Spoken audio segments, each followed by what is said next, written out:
Oi, gente, tudo bem? Hoje vamos conversar a respeito da taxa de crescimento bacteriana. O que isso tem a ver com a capacidade de tratamento de um sistema biológico? Na semana passada, eu conversei com vocês a respeito de tratamento aeróbio e anaeróbio, lembra? E aí eu comentei assim, que no tratamento aeróbio a gente produz CO2, certo? A minha matéria orgânica passa para CO2.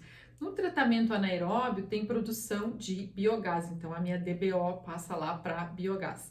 Mas será que é só isso que acontece no tratamento biológico? Não, né? Por quê? Porque parte dessa matéria orgânica, parte dessa minha DBO, ela vai ser utilizada para o crescimento bacteriano. As bactérias se multiplicam. O que significa isso? Que eu produzo lodo, ok? Então, as bactérias estão se multiplicando, o meu lodo está aumentando. O meu lodo a gente também chama de biomassa, certo? Quando eu tenho um tratamento anaeróbio, esse crescimento é mais lento, eu produzo menos lodo. Quando eu tenho um processo aeróbio, como é o caso dos lodos ativados, essas bactérias elas crescem muito mais rapidamente e eu produzo muito mais lodo, ok? Então, isso é a taxa de crescimento que eu quero conversar com vocês. Tudo o projeto e operação do sistema de lodos ativados, ele vai estar baseado nessa taxa de crescimento bacteriana, que na verdade isso é uma cinética de crescimento dos organismos. O que é uma cinética? Cinética, eu estou medindo a velocidade das reações químicas e biológicas que estão acontecendo. Então, quando a gente fala a cinética de crescimento dos organismos, a gente está falando nisso, dessa velocidade de reação. Então, esta cinética de crescimento, ela vai ter tudo a ver com o projeto e com a operação do meu sistema de lodos ativados. Vamos pensar o seguinte, na minha biomassa, lá no meu lodo ativado, eu tenho diferentes organismos, certo? E cada organismo, ele tem uma taxa de crescimento determinada, específica ali para ele. E como eu tenho uma quantidade grande de organismos, uma mistura, na verdade eu vou ter um crescimento médio, que vai ser, né, um conjunto desses valores de todos esses crescimentos individuais de cada organismo. Então, isso vai ser característica do meu lodo, qual é a taxa de crescimento do meu lodo, qual é a minha produção de biomassa. E isso, a primeira coisa, varia com a temperatura. Então, vamos pensar assim, se eu tenho, né, uma estação de tratamento que é num local frio e numa outra que é num local onde a temperatura é 30, 35 graus, a produção de lodo vai ser diferente. Vamos pensar assim para vocês não esquecerem, né? A gente tem a geladeira de casa. Então, quando a gente guarda um alimento na geladeira, ele dura muito mais do que quando ele está fora da geladeira. Por que isso?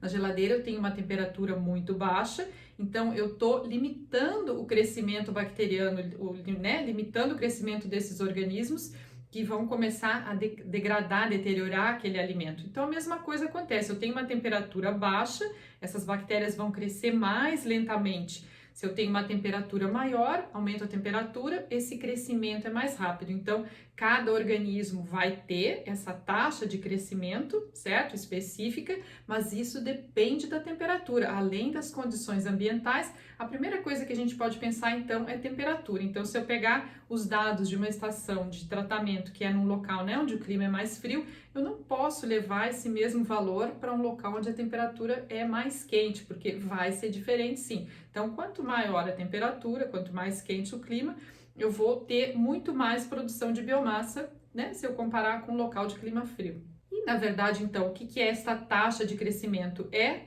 quanto as minhas células estão se reproduzindo pelo tempo. Então, a unidade que é dada essa taxa de crescimento é por dia, ou então também vocês vão encontrar na literatura assim, dia na menos 1. Isso significa, né, por dia, qual é a taxa de crescimento, quanto elas se multiplicam por dia. Essa taxa máxima, ela vai depender das condições ambientais, que nem eu falei, temperatura é a primeira delas, né? Como nesse caso aqui a gente está falando em lodo ativado, então isso é um processo aeróbio, vai depender de quanto de oxigênio eu tenho disponível, qual é o pH do meio, quanto de alimento eu tenho também. Então eu tenho que pensar também em nutrientes e elementos traços, certo? Minerais. Tudo isso vai depender. Eu vou ter um valor máximo que elas vão crescer, aquela taxa de crescimento máxima, ou seja, se é a cada 2 dias que elas se multiplicam, eu não vou conseguir chegar a fazer isso que elas se multipliquem a cada dia, porque isso é da natureza delas, ok? Então, a taxa de crescimento máximo, considerando assim todas as condições ideais, uma temperatura ideal, quantidade de oxigênio, de nutrientes, então eu vou ter aquela taxa máxima de crescimento, mas eu tenho aquele limite, nunca vai ser mais que aquilo. E a gente tem que pensar o seguinte também, eu nunca vou ter todas as condições ideais num processo biológico de tratamento. Eu sempre vou ter, eu posso ter até um acúmulo de subprodutos que pode ser tóxico para algum organismo que faz parte daquele lodo. Então, dificilmente eu vou ter aquela taxa de crescimento máximo que ocorre em condições ideais. Eu sempre vou ter um pouco menos que aquilo, porque, né, dificilmente essas condições, todos os nutrientes vão estar ali, toda a minha condição de oxigênio, de pH, o que vai ser ideal para um organismo talvez não seja tão adequado para o outro, mas na média a gente tem aquela taxa de crescimento. E por que isso então vai interferir na minha capacidade de tratamento? Então vamos pensar o seguinte: se eu tenho bastante alimento disponível, essas bactérias, elas vão se desenvolver, certo? Não vai ser por falta de alimento que elas vão deixar de crescer. Então, vamos supor, eu tenho bastante alimento disponível e elas vão crescer. Aí, nesse caso, o que limita o meu crescimento bacteriano? Simplesmente o número de bactérias que eu tenho ali. Então, se eu tenho uma bactéria, por exemplo, e eu quero passar a ter duas, eu tenho que esperar aquela taxa de crescimento dela. Então, o que me limita se eu quero ter 10 bactérias, por exemplo, certo? Isso, né, é só um exemplo assim. Se eu tenho uma bactéria, mas eu quero passar a ter 10, porque eu quero aumentar a minha capacidade de tratamento. Então, o que me limita é quanto de biomassa eu tenho, quantas bactérias eu tenho ali, é o que vai me limitar. E eu posso ter a outra condição também, que o que está me limitando é a minha quantidade de substrato. Aí, nesse caso, o que eu teria que fazer? Eu teria que diminuir a quantidade de biomassa para não ter um substrato limitante. Então, acho que vocês começam a entender por que isso, né? O que isso tem a ver com a operação e com o projeto. Quando a gente faz um projeto para um lodo desativados, a gente determina quanto de biomassa mais ou menos eu quero que funcione no meu sistema. Então, se depois eu quiser mudar, aumentar a minha capacidade de tratamento, eu vou ter que começar a alterar essa biomassa, eu vou ter que começar a alterar essas condições que eu tenho ambientais. Eu tenho mais alimento e eu tenho menos biomassa ali, como que é? Vocês estão entendendo como que isso funciona? Na verdade, tudo parte do princípio da microbiologia. E aí eu aplico isso para os meus reatores, para o tamanho do meu tanque, quanto de biomassa eu quero ter, quanto de oxigênio eu preciso fornecer. Então, por exemplo, algumas bactérias, né, o ideal ali é que eu tenha um oxigênio dissolvido de 1,5 miligramas por litro. Então, se eu quero ter mais bactérias, por exemplo, eu quero aumentar a capacidade, eu tenho mais alimento, eu preciso degradar mais alimento.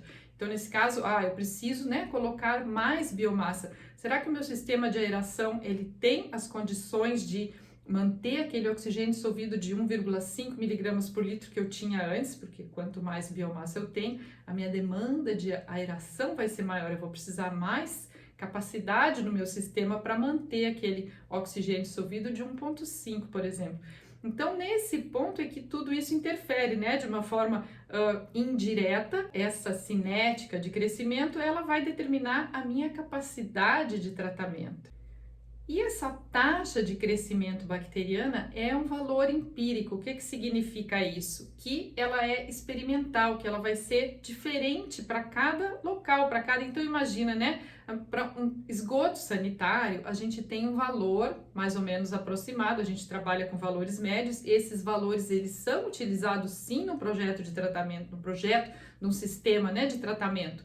Então, eu tenho para esgoto sanitário, eu conheço esses valores médios, porque não muda muito as características no esgoto sanitário, mas eu pegar um valor de um local para outro, nunca vai funcionar, nunca vai ser 100% igual a uma estação de tratamento, certo? Por causa disso, porque em alguma eu vou ter o pH um pouquinho diferente, ou as minhas condições de oxigênio dissolvido é um pouco diferente, então se ajusta, né? Durante a operação se ajusta esses valores. E se eu tenho um efluente industrial e eu preciso saber, né, qual é a capacidade, a taxa de crescimento máximo bacteriano para aquele efluente, eu realmente preciso fazer testes, certo? Teste de laboratório para saber. E o que se faz? Se busca assim, ou se eu tenho uma determinada indústria, geralmente se pega dados de uma outra indústria similar para saber quanto de lodo eu vou produzir. Isso me interessa sim, porque todo o meu sistema de aeração, todo o meu sistema, né, de deságue de lodo vai depender disso, de quanta biomassa eu vou estar tratando, de quanto essas bactérias crescem, quanto lodo eu estou produzindo. Mas realmente é difícil porque mesmo que seja um processo industrial semelhante que me gere aquele efluente, eu posso ter uma característica na água diferente, algum mineral diferente, certo? O pH é um pouco diferente, como eu comentei. Então sempre vai se ter um ajuste e muito dificilmente o valor vai ser 100% igual essa taxa de crescimento de um local para outro, certo? Eu teria que ter todas as condições absolutamente iguais, temperatura, pH, o que eu tenho de disponível no meu substrato, né, no meu efluente, qual é o alimento que está ali disponível. Então, dessa forma, eu acho que eu consegui dar uma ideia aqui para vocês como que esta taxa de crescimento bacteriana, ela vai interferir, então, tanto no projeto quanto na operação e indiretamente vai interferir na minha capacidade de tratamento, certo?